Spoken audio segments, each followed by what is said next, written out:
اب آپ سب سوچ رہے ہوں گے کہ رال کے بنے ہوئے کپڑے کیا ہوتے ہیں۔ دیکھیں آج کل آپ دیکھتے ہیں یہ جو شوز آپ کے آتے ہیں، برانڈڈ شوز اور بیگز وغیرہ آتے ہیں، وہ جس تھیلے میں آتے ہیں وہ کپڑے کا لگتا ہے، بالکل باریک سا کپڑا ہوتا ہے اور وہ اس کا بنا ہوا ہوتا ہے۔ ایکچولی وہ کوئی خاص بنائی میں نہیں ہوتا،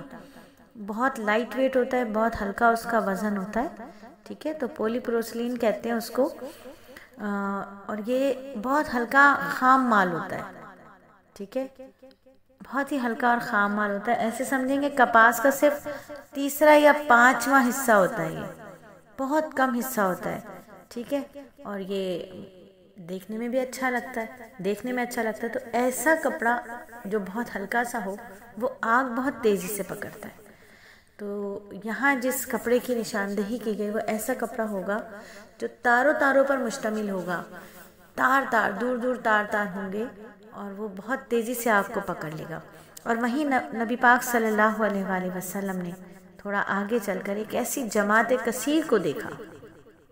جن کو آگ میں جلایا جاتا ہے، اور جب جل کر راکھ ہو جاتے ہیں پھر زندہ ہو کر بیٹھ جاتے ہیں، پھر انہیں آگ سے جلایا جاتا ہے،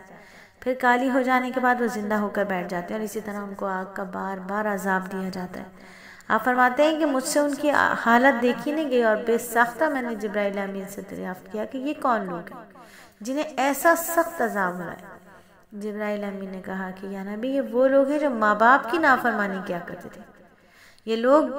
ماں باپ کی دنیا میں نافرمانی کر کے جیسے ان کو جلایا کرتے تھے، بعد مرن قیامت تک اسی طرح جلتے رہیں گے۔ ایک بہت پیاری پوسٹ آپ نے بھی پڑھی ہوگی، میں نے بھی پڑھی، کہ ایک ماں کو دکھایا گیا کہ وہ کہہ رہی ہے اور سامنے کھڑا ہوا اس کا بیٹا اس کے اوپر چیخ رہا ہے، تو ماں کے دل سے آواز نکل رہی ہے، جب تو چھوٹا تھا اور جب تو پہلی بار بولا تھا میں جھوم جایا کرتی تھی، خوش ہو جایا کرتی تھی، آج جب تو چیختا ہے میں ڈر جاتی ہوں، سہم جاتی ہوں۔ تو یہ حال ہے آج ہمارے زمانے کا کہ والدین کے اوپر اولاد چیخنا اپنا فرض سمجھتی، جب تک چیخے نہیں اسے سکون نہیں آ رہا۔ ایسے بچے ہو گئے ہیں جو ماں باپ کو دبانے کی چاہتے ہیں، بس ماں باپ دب جائیں کسی طرح، تو ان کے لیے یہ ہے کہ جیسے وہ ان کو جلا رہے ہیں اپنے ماں باپ کو، اللہ رب العزت دوزخ کی آگ سے ان کو جلائے گا۔ کہ اللہ رب العزت نے جہاں کہیں قرآن میں اپنے احسانات کا ذکر فرمایا، اس کے فوراً بعد اللہ نے جن ہستیوں کے احسان کا ذکر فرمایا وہ والدین ہیں، کہ والدین کے احسانات کا حق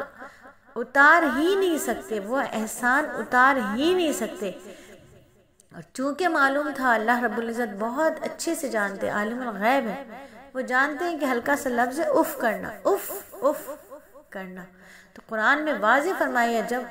وہ بوڑھے ہو جائیں ان کو اف بھی نہ کہو، اف بھی نہ کہو، جس میں تمہاری زبان بھی نہیں ہلتی، صرف ہونٹوں کا ہلکا سا کھلنا اور اف نکل جاتا ہے، تو وہ بھی ان کو نہ کہو۔ آج کیا کچھ نہیں کہہ رہی اولادیں ان کو، اور ماں باپ ڈر کے مارے بیٹھے ہوئے خاموش کہ کب بیٹا بیٹی کی زبانوں سے بکواس نکلنا شروع ہو جائے، کب وہ ذلیل کرنا شروع کر دیں۔ تو اللہ تعالیٰ ہم سب کی اولادوں کو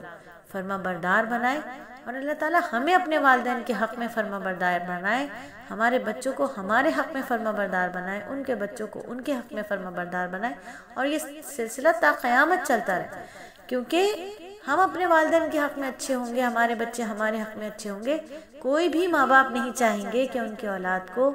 ذرا سی ماچس کی تیلی بھی لگے، الا یہ کہ جہنم کی آگ ان کو جلائے۔ اس پر بھی ماں باپ نہیں چاہتے کہ ان کی اولاد کو کچھ کہا جائے، یا ان کی اولاد کو کوئی تکلیف کا موقع ملے، کوئی تکلیف اس کو پہنچے۔ تو والدین کی فرما برداری بہت بڑا اعلیٰ وصف ہونے کی نشاندہی ہے۔ جنت ہے ماں باپ کی فرما برداری، تو جنت ہے ماں باپ کی فرما برداری، ماں کی فرما برداری تو وہ ہے کہ بن دیکھے صحابی کا درجہ دلوا دیا اویس قرنی کو، دیکھا بھی نہیں ہے صحابی کا درجہ دلا دیا۔ ماں باپ کی فرما برداری تو وہ ہے کہ موسیٰ علیہ السلام کا پڑوسی بنوا دیتی ہے۔ یہ ماں باپ ہیں، اب نہ ہو ایزا کبھی ماں باپ کو، ورنہ پچھتاؤ کہ پیارے دوستوں۔ صاف فرماتے ہیں ختم المرسلین، ایسے لوگوں کی کبھی بخشش نہیں، کیسے جیسے آج نافرمان ہیں، رات دن ماں باپ کو تکلیف دیں، ہر گھڑی ان کو ستانے سے ہے کام، ہر گھڑی ان کو جلانے سے ہے کام، رات دن آٹھوں پہر 64 گھڑی ڈال رکھی ہے غریبوں پر کڑی، یہ نہیں کھائیں گے ہم، وہ نہیں کھائیں گے ہم کھائیں گے نہیں، تم جہاں روکو گے ہم جائیں وہیں، لامحدود نافرمانیاں، ہر گھڑی ماں باپ پر ہیں سختیاں، سختیاں جھیلیں خود وہ بالیقین، جن کو یہاں ماں باپ کی وقت نہیں۔